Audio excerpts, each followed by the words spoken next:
I've seen women screw men over. I've seen men screw women. I've seen everything. So I've been around the block way too many times.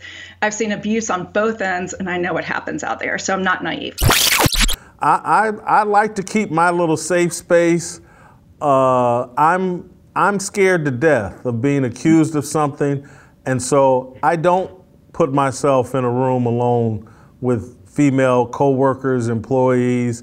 I see why ministers operate that way. I think Billy Graham's rule is a smart one. Am I remembering correctly your argument? Could you explain to me? Because on Wednesdays, Denise, I have two ministers on my show. We do a segment called Tennessee Harmony. And so I'm gonna let you give your explanation, then I'm gonna discuss it with my ministers here on whether you're right or wrong on this. So could you refresh my memory? What's your take on ministers and how they should conduct themselves with their female congregants? Yeah, I do want to make some points clear on this, because Twitter is difficult because sometimes I get myself in trouble because I broach very difficult subjects in a very small tweet that needs lots of explanation. And so it's difficult. So thank you for the opportunity. First of all, I am speaking very specifically to ministers of particular congregations. I'm not talking about someone in the media who you're surrounded by a lot of people that you're working with. You're not ministering to anyone.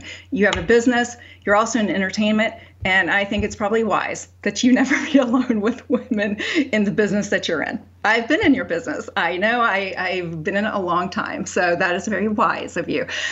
So I'm not talking about people in business, where you're just doing whatever. I don't want to go to work with coworkers for a lot of reasons, because you don't know these people.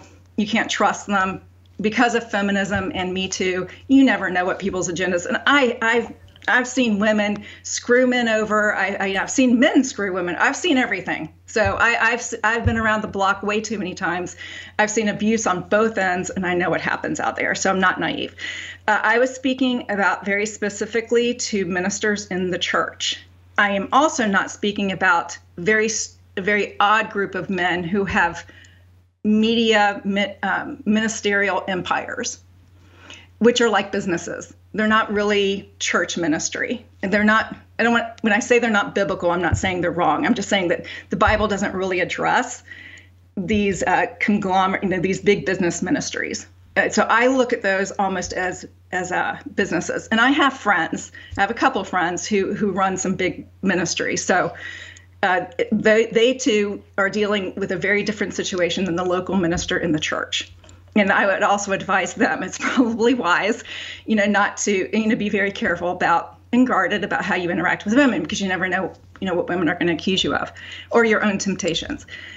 But as far as the ministers in the church, and as far as men in the church, and when you're in the congregation of God's people, okay, there has become a trend that is both reactionary to feminism and also a puritanical kind of prudishness of repressive sexuality that happens in some denominations that has put a wall up between men and women in the church.